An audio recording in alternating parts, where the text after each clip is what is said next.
Hello दोस्तों, क्या हाल है। तारीख आज 13 जुलाई, दिन गुरुवार, हिंदी तिथि एकादशी। और आइए बात करते हैं आज के मुख्य समाचार में देश भर की तमाम बड़ी खबरों पर नजर डालते हैं। अच्छा, एक तो दोस्तों आज की एकादशी का नाम है कामिका एकादशी, और क्योंकि ये सावन की एकादशी है इसलिए इसका महत्व और बढ़ जाता है। आज के दिन भगवान शिव शंकर भोले के साथ विष्णु पूजा का विशेष महत्व है। ऐसा माना जाता है कि आज के दिन व्रत दान करने से कभी खत्म न होने वाला पुण्य मिलता है। आज का व्रत वाजपेयी यज्ञ जितना पुण्य देता है। कामिका एकादशी पर रखा गया उपवास करने से, गोदान और दीपदान करने से पितरों को अमृत मिलता है। तो इसलिए अपनी जिंदगी के दुखों से दूर होने के लिए आज श्रद्धा के साथ विष्णु भगवान और देवों के देव महादेव की पूजा एक साथ करनी चाहिए, है ना। चलिए इसी बात पर एक लाइक कर दीजिए फटाफट से और अपना आगे बढ़ते हैं आज की बड़ी खबरों की तरफ। देखिए, एक तो केंद्र सरकार ने आम जनता को राहत देने के लिए टमाटर को सस्ता करने का प्लान बनाया है और 14 तारीख से ही आपको इसका फायदा मिलना शुरू हो जाएगा, यानी कल से ही टमाटर सस्ता होगा। कैसे? देखिए, केंद्र सरकार ने नेफेड और एनसीसीएफ को इस संबंध में निर्देश भी जारी कर दिए हैं। प्लान यह है दोस्तों कि टमाटर सस्ता करने के लिए केंद्र सरकार जैसे कि आंध्र प्रदेश, कर्नाटक और महाराष्ट्र राज्यों से टमाटर खरीदेगी और दूसरे राज्यों में उन्हें कम कीमत पर गवर्नमेंट खुद बेचेगी, है ना। इस संबंध में नाफेड और एनसीसीएफ को आदेश भी जारी कर दिया सरकार की तरफ से। कुल मिलाकर के जिन राज्यों में टमाटर फुल अवेलेबल हैं अभी, उनमें इधर से उधर ट्रांसपोर्टेशन करके टमाटर की कीमतों पर लगाम लगाने का फैसला किया है सरकार ने,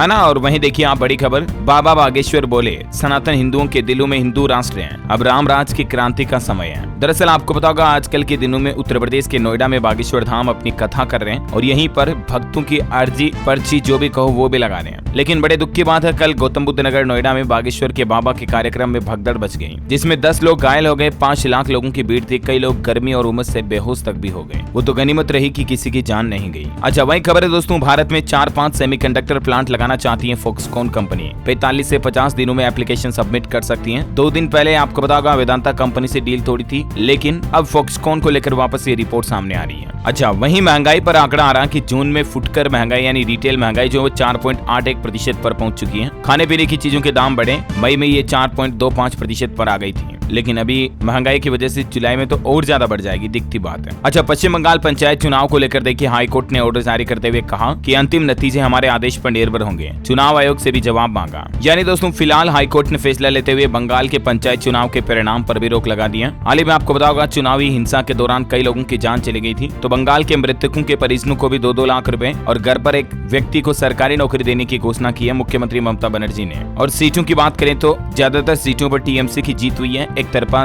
जीत जिसे आप कह सकते हैं। तो ये मतलब बड़ी घोषणा मुख्यमंत्री ममता बनर्जी की तरफ से की गई पश्चिम बंगाल में, है ना। अच्छा, बॉलीवुड से खबर आ रही दोस्तों, सेंसर बोर्ड ने ओ माई गॉड 2 फिल्म की रिलीज पर फिलहाल रोक लगा दी है। सेंसर बोर्ड ने कहा कि फिल्म का पहले रिव्यू किया जाएगा और उसके बाद ही तय किया जाएगा कि इस मूवी को रिलीज करना है या नहीं। हाल ही में आपको पता होगा रामायण और प्रभु श्री राम लक्ष्मण हनुमान पर बनी फिल्म आदि पुरुष पर काफी विवाद हुआ था, तो इसी को देखते हुए सेंसर बोर्ड की तरफ से मेकर्स की अपील को फिलहाल खारिज कर दिया, क्योंकि ओ माई गॉड 2 में भी आपको शिव शंकर भोलेनाथ की महिमा देखने को मिलेगी, तो कहीं उसे गलत तरीके से तो पेश नहीं किया गया। इसी बात की जांच के लिए सेंसर बोर्ड एक बार रिव्यू करेगा इस फिल्म को, है ना। और अगली बड़ी खबर देखिए आप, 8000 अमरनाथ यात्रियों के साथ 10वां जत्था रवाना हुआ। 4 दिन बाद मंगलवार दोपहर से यात्रा फिर से शुरू हुई और अभी तक इस साल ऑलमोस्ट 1.5 लाख यात्रियों ने बाबा भोले के दर्शन कर लिए हैं। अच्छा, उड़ीसा के जो बालासोर में ट्रेन हादसा हुआ था ना दोस्तों, उस हादसे में 7 अफसरों को अब तक टोटल सस्पेंड कर दिया। रेलवे ने कहा कि ये अफसर अगर सतर्क होते तो ये बड़ा हादसा नहीं होता। खबर है दोस्तों, अनुमान के मुताबिक साल 2045 तक वैश्विक स्तर पर ऊर्जा की मांग में 23% की बढ़ोतरी होगी और ऐसे में वैश्विक तेल उद्योग को $12 ट्रिलियन के निवेश की भी जरूरत पड़ेगी। अच्छा, बड़ी खबर देखिए, मुख्तार अंसारी जो कि उत्तर प्रदेश का माफिया है, उसकी दिल्ली पंजाब में भी 200 करोड़ की संपत्तियों को कुर्क किया जाएगा। उसके करीबी ने इनकम टैक्स डिपार्टमेंट के सामने कई राज उगले हैं और इसके बाद सरकार ने ये फैसला लिया है। अच्छा, ऑफर को लेकर खबर आ रही दोस्तों, स्मार्ट टीवी का दिवाली से पहले निकला दिवाला। 44% की छूट पर अमेजोन सेल ने गूगल एलईडी टीवी की कीमत थोक के भाव कर दी है। कहने का मतलब अभी टीवी पर स्पेशली अमेजोन की तरफ से ऑफर निकला हुआ है। अगर आप टीवी एलईडी वगैरह लेने की खरीद रहे हैं तो आप एक बार रिव्यू कर सकते हैं, ठीक है। अच्छा, वहीं देखिए बड़ी खबर दोस्तों, उत्तर प्रदेश के राम मंदिर निर्माण में रामलला को अब आप डेबिट क्रेडिट कार्ड से भी धन अर्पित कर सकेंगे। श्रद्धालुओं के लिए ई पास मशीनों की व्यवस्था शुरू कर दी है, यानी कि राम मंदिर के लिए दान, डोनेशन, चंदा अगर आप देना चाहते हैं, आपके पास कैश नहीं है तो आप डिजिटली तरीके से भी पे कर पाएंगे, है ना। बड़ी खबर देखिए, राजधानी दिल्ली में घर खरीदना महंगा हुआ। 25 लाख से ज्यादा की संपत्ति संपत्ति पर 1% ट्रांसफर ड्यूटी को बढ़ा दिया है दिल्ली की केजरीवाल सरकार ने। ज्यादा जानकारी आप देख सकते हैं इसके बारे में। अच्छा, देश के प्रधानमंत्री नरेंद्र मोदी आज से फ्रांस और यूएई का दौरा करेंगे। वहाँ के राष्ट्रपति मैक्रों ने उन्हें आमंत्रित किया है और इसीलिए वो वहाँ की बेस्टिल डे परेड में भी शामिल होंगे, वो भी चीफ गेस्ट के रूप में। वहीं खबर तो ये भी है दोस्तों कि पीएम मोदी के इस दौरे के दौरान दोनों देशों के बीच बड़ी डील हो सकती है, रक्षा सौदों वगैरह को लेकर भी। और न सिर्फ पीएम मोदी बल्कि भारत की तीनों सेनाओं की टुकड़ी भी वहां के बेस्टिल दिवस समारोह में हिस्सा लेगी। और फिर कल 14 तारीख को पीएम मोदी पेरिस की यात्रा करेंगे। यहाँ पर पहले से ही भारतीय समुदाय के लोग उनका बेसब्री से इंतजार भी कर रहे हैं। वैसे हमारे देश के फॉरेन मिनिस्टर यानी कि विदेश मंत्री एस जयशंकर भी इंडोनेशिया और थाईलैंड की यात्रा पर हैं। कुछ दिन वो सीरिया दौरे पर भी रहेंगे। हालांकि आगे उनका प्लान है 17 जुलाई को बैंकॉक में जयशंकर बिम्स्टेक विदेश मंत्रियों के रिट्रीट में भी शामिल होंगे। अच्छा, उत्तर प्रदेश की योगी सरकार का एक बड़ा फैसला देखिए दोस्तों, 3 महीने में 18 सेफ सिटी बनाने वाला पहला राज्य होगा उत्तर प्रदेश। इसके अलावा यूपी में एक नियम ये भी लागू हो चुका है, सभी सार्वजनिक वाहन चालकों का पुलिस सत्यापन यानी पुलिस वेरिफिकेशन जरूरी होगा। ई रिक्शा से लेकर प्राइवेट बसेस तक सभी के ड्राइवर्स के लिए पुलिस वेरिफिकेशन, पुलिस सत्यापन करवाना अनिवार्य होगा। यूपी कैबिनेट में एक और बड़ा फैसला लिया गया, जीएसटी मामलों की सुनवाई के लिए ट्रिब्यूनल गठित किया जाएगा, जिससे कि प्रदेश में छोटे व्यापारियों को लाभ मिलेगा, है ना। और अगली बड़ी खबर देखिए आप, राजधानी दिल्ली के एम्स में अब पीएचडी करने के लिए इंटरव्यू नहीं होगा बल्कि लिखित परीक्षा के आधार पर ही चयन किया जाएगा। एमबीबीएस मेडिकल के स्टूडेंट्स के लिए ये बड़ा फैसला लिया गया। वैसे दिल्ली हाई कोर्ट ने देखिए कल एक बहुत ही बड़ा फैसला सुनाया कि प्राइवेट स्कूलों के टीचर्स को भी सरकारी स्कूलों के बराबर सैलरी पाने का हक है। हाई कोर्ट ने कहा कि अभी भी हमारे देश के शिक्षा व्यवस्था में कई खामियां हैं और प्राइवेट सेक्टर में तो हकीकत ये है दोस्तों कि सरकारी स्कूल के टीचर्स के मुकाबले आधी से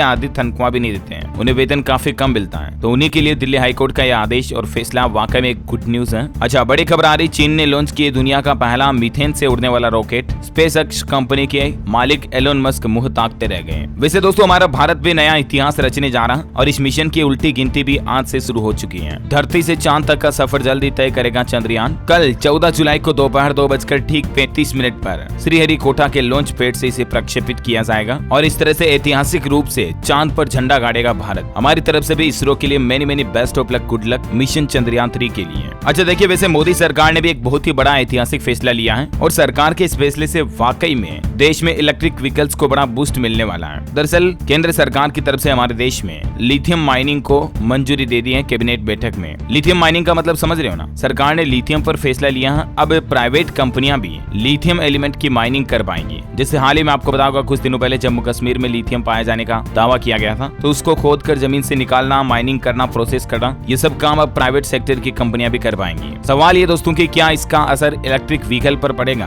तो जी हाँ, बिल्कुल पड़ेगा, क्योंकि देश में जब लिथियम का प्रोडक्शन ज्यादा होगा ना, तो इलेक्ट्रिक व्हीकल की जो बैटरी आती है दोस्तों, उसमें मेन लिथियम एलिमेंट्स ही यूज होता है। तो जाहिर सी बात है इलेक्ट्रिक व्हीकल्स की बैटरी प्राइस कम हो जाएगी हमारे लिए, तो देश में इलेक्ट्रिक गाड़ियां भी सस्ती होगी, है ना। अच्छा, बड़ी खबर देखिए, सुपर टेक के 27,000 से ज्यादा होम बायर्स के लिए अच्छी खबर आई है। 18 प्रोजेक्ट जो अटके पड़े हैं वो जल्द ही पूरे होंगे। सुपर टेक प्रबंधन और IRP ने दावा किया कि कंपनी विदेशी निवेश से बचे हुए प्रोजेक्ट को पूरा करेगी और इसके लिए प्लान भी बना दिया गया। कंपनी का ये भी कहना कि 2 महीने के अंदर ही कंपनी को विदेश से 1600 करोड़ रुपए मिल जाएंगे, जिनका इस्तेमाल अटके पड़े 18 प्रोजेक्ट में घरों के निर्माण का काम पूरा करने में ही किया जाएगा, है ना। और वहीं देखिए दोस्तों, साइंस की रिसर्च में इस बात का पता चला कि पेड़ पौधे लगाने से यानी बागवानी करने से आपका वजन कम होगा, दिमाग तेज होगा, ब्लड शुगर, ब्लड प्रेशर काबू में रहेंगे, हड्डियां मजबूत बनेगी और सबसे बड़ी अच्छी बात तो ये कि आपको तनाव से राहत मिलेगी। टेंशन, स्ट्रेस, एंजाइटी, इन चीजों से बच पाएंगे आप। जितना आप पेड़ पौधों नेचुरल के टच में रहेंगे उतना ही, तो इसीलिए बागवानी जरूर करें, है ना। देखिए, मध्य प्रदेश में भी NHAI ने नई पहल की है, 27,000 पौधे लगाए हैं। क्षेत्रीय अधिकारी और परियोजना निर्देशक शामिल हुए। सीजन में 2.5 लाख पौधे हाईवे पर लगाने का और टारगेट रखा है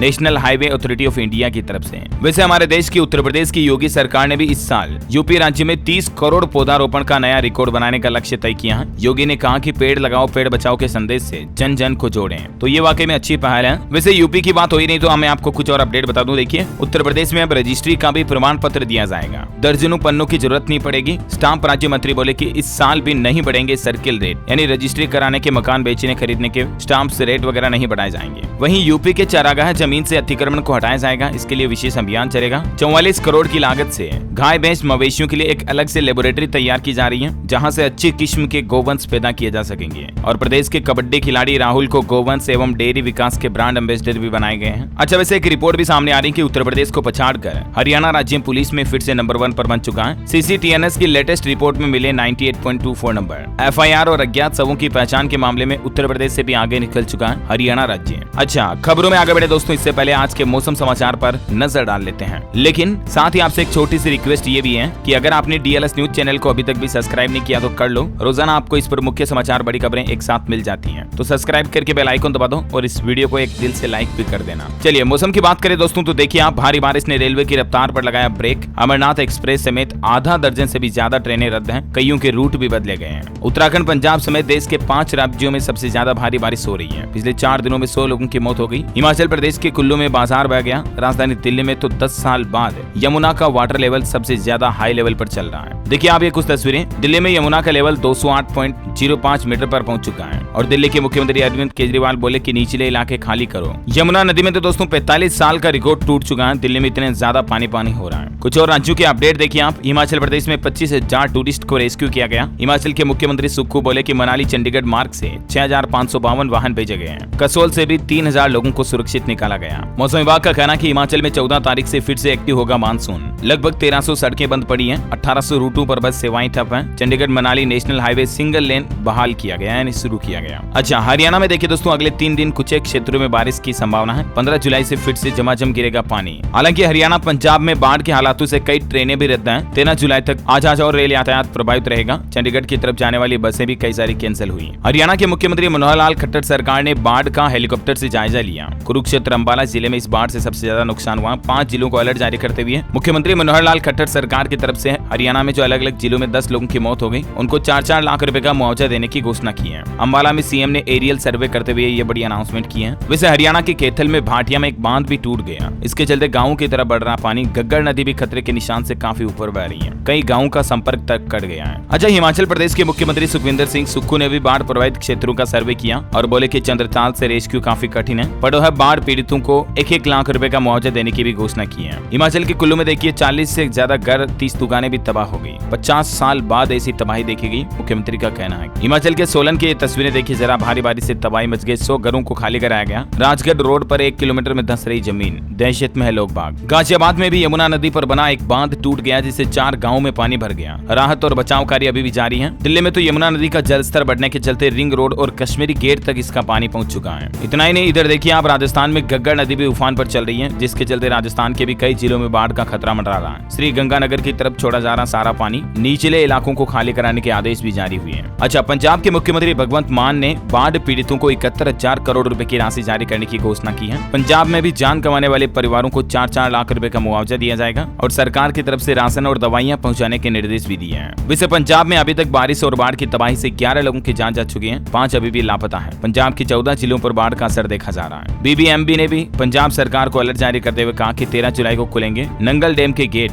जबकि इससे पहले भाखड़ा नांगल बांध से कुछ पानी छोड़ा गया था, है ना। अच्छा, एक बहुत ही अच्छी खबर तो ये दोस्तों की अब बाढ़ आने से पहले ही सटीक जानकारी मिलना संभव हो सकेगा और इससे खास करके हिमाचल प्रदेश, उत्तराखंड जैसे राज्यों में बाढ़ से कई लोगों की जान बचाई जा सकेगी। सरकार, भारतीय मौसम विज्ञान विभाग और कुछ एजेंसियां मिलकर इस तरह के नए सिस्टम को डेवलपमेंट कर रही है। इस अलर्ट सिस्टम का नाम है flood early warning system, FEWS fuse. तो इससे होगा ये कि बाढ़ आने से पहले ही अलर्ट मिल जाएगा, पता चल जाएगा। तो ये वाकई में बहुत ही अच्छी पहल है सरकार की योजना। अच्छा, वैसे दिल्ली में बाढ़ वगैरह बढ़ने के चलते कई इलाकों में धारा 144 भी लागू कर दी है। अच्छा, वहीं असम राज्य में भी दोस्तों अभी बाढ़ से हालात खराब ही चल रहे हैं। अब तक 60,000 से भी ज्यादा लोग प्रभावित हुए हैं। उत्तर प्रदेश के भी 40 से ज्यादा जिलों में भारी बरसात का अलर्ट है। वज्रपात यानी बिजली गिरने की भी आशंका है। और बाकी स्काईमेट वेदर की रिपोर्ट के मुताबिक तो ये देख सकते हैं आप स्क्रीन पर किन किन राज्यों में बरसात का अलर्ट है ना। और सराफा बाजार पर नजर डालिए दोस्तों, तो चांदी का भाव 72,500 के पार पहुंचा और सोने की कीमतों में भी थोड़ी तेजी देखी गई। सोना 195 रुपए प्रति 10 ग्राम महंगा हुआ और अभी भारतीय सराफा बाजार में सोने का रेट 59,700 रुपए प्रति 10 ग्राम चल रहा है, जबकि 1 किलो चांदी का प्राइस 72,700 प्रति किलोग्राम चल रहा है। ठीक है ना। और चलिए दोस्तों, सराफा बाजार के बाद अब अपन देश से जुड़ी कुछ और खबरें देख लेते हैं फटाफट से। देखिए, छत्तीसगढ़ के मुख्यमंत्री भूपेश बघेल की कैबिनेट बैठक हुई, कई अहम फैसले लिए गए। अनुपूरक बजट के प्रारूप पर मुहर लगी। उद्योग शुरू करने के लिए राज्य में लोगों को छूट भी मिलेगी। वहीं छत्तीसगढ़ सरकार ने स्वास्थ्य कर्मचारियों पर एस्मा कानून लागू कर दिया है, यानी कि अब स्वास्थ्य कर्मचारी हड़ताल नहीं कर पाएंगे। इसके विरोध में आज भी हजारों संविदा कर्मी जल सत्याग्रह आंदोलन की भी चेतावनी दी है। खबर है दोस्तों कि दिसंबर 2024 तक टीबी मुक्त होगा झारखंड राज्य और देश का पहला ऐसा राज्य बनेगा जहां टीबी का एक भी पेशेंट नहीं होगा और टीबी वर्क प्लेस पॉलिसी भी बनाएगी झारखंड सरकार, है ना। और खबर है दोस्तों 14 जुलाई से फिर से शुरू होगा राजस्थान में 15वीं विधानसभा का 8वां सत्र। देश की राष्ट्रपति द्रौपदी मुर्मू भी संबोधन करेंगी इस दौरान। अच्छा, गोल्ड ज्वेलरी के इंपोर्ट को लेकर सरकार की तरफ से एक नया नियम लागू किया गया है। कुछ तरह की वस्तुओं सोने के आभूषणों के आयात पर प्रतिबंध लगा दिया। अब ये इस संबंध में नोटिस भी जारी किया, आप देख सकते हैं स्क्रीन पर ज्यादा जानकारी। अच्छा, वहीं स्टॉक मार्केट से अपडेट आना, बेसिक सर्विस डीमेट अकाउंट की लिमिट बढ़ाने की भी तैयारी में है सेबी। इससे देश के 20 लाख से भी ज्यादा निवेशकों को लाभ मिलेगा। अच्छा, जीएसटी में कटौती का भी बड़ा असर देखने को मिला। देखिए आप, देश का प्रसिद्ध और नंबर 1 सिनेमा पीवीआर ने भी बर्गर, कोल्ड ड्रिंक समेत कई सारे फूड आइटम्स के रेट कम कर दिए हैं। अच्छा, अमोघ दास जी का नाम तो आपने जरूर सुना होगा दोस्तों। हाल ही में उन्होंने मोटिवेशनल स्पीकर संदीप माहेश्वरी के साथ कोलैबोरेशन पर आए थे। ये तो कुल मिलाकर के मैं आपको ये बता रहा हूँ अमोघ दास जी के बारे में इसलिए क्योंकि इन पर 1 महीने का प्रतिबंध लगा दिया इस्कॉन की तरफ से, यानी कि अंतर्राष्ट्रीय कृष्णा की सोसाइटी बनी हुई है एक, उसकी तरफ से 1 महीने के लिए इन पर बैन लगा दिया है। वजह कुछ ऐसी है कि इन्होंने स्वामी विवेकानंद और अपने गुरु के बारे में कुछ उल्टी सीधी बातें बोली है। अच्छा, एजुकेशन पर देखिए बड़ी खबर,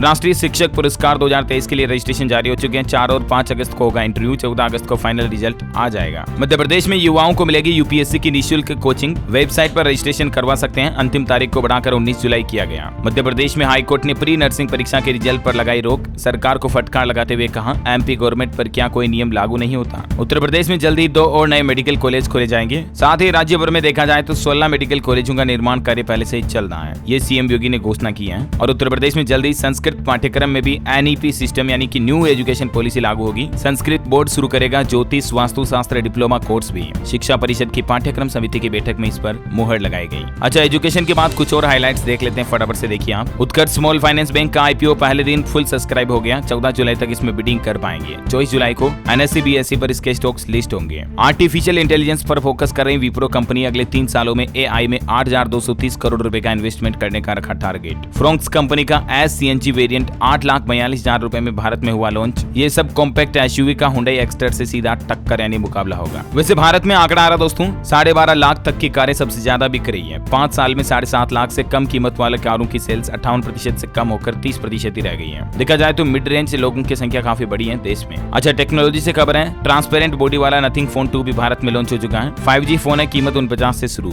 वहीं देखिए विपक्षी एकता की बैठक होगी 17-18 जुलाई को। 8 नई पार्टियां जुड़ेगी इसमें। केजरीवाल को भी न्योता भेजा गया। खेल समाचार पर खबर है दोस्तों, इंडिया वेस्ट इंडीज का पहला टेस्ट कंप्लीट हुआ। वेस्ट इंडीज को 8वां झटका दिया। अश्विन ने लिया 700वां इंटरनेशनल विकेट भी। वहीं सीमा हैदर का हवाला देकर डाकू ने सिंध में हिंदुओं और मंदिरों पर बम फोड़ने की धमकी तक भी दी है। एजेंसियों के लिए अब भी पहली बनी हुई है सीमा गुलाम हैदर, जो नोएडा के एक युवक से पबजी खेलने के दौरान प्रेम करती हैं और 4 अपने बच्चों को लेकर पाकिस्तान से यहां आ जाती हैं। तो सीमा हैदर मामले में काफी धमकियां भी मिल रही हैं। सवालों के अभी जवाब नहीं है। पुलिस जासूस के एंगल से भी जांच कर रही है। हालांकि इसने तो सावन का व्रत रखना शुरू कर दिया है और कई सारे हिंदू रीति रिवाज भी अपनाने लगे हैं। मांस मदिरा छोड़ दिया, तुलसी खाने लग गई है। और इन सब के बीच सीमा हैदर का एक बड़ा झूठ भी बेनकाब हो गया। इससे पहले सीमा ने घर से भागकर गुलाम हैदर के साथ निकाह यानी कि ब्याह किया था, जबकि अपनी पिछली शादी को लेकर सीमा हैदर ने झूठ बताया। अच्छा, बड़ी खबर देखिए, zoological survey of India IIT के साथ करेगा सर्वे। रेगिस्तानी जीवों पर पहली बार टेक्नोलॉजी के साथ अध्ययन किया जाएगा। राजस्थान में ये एक एमओयू साइन हुआ है। अच्छा, उत्तर प्रदेश के वाराणसी में ज्ञान व्यापी श्रृंगार गौरी मामले की अगली सुनवाई 14 जुलाई को होगी। खबर है कि मध्य प्रदेश में हर 15 दिन में एमपी आएंगे गृह मंत्री।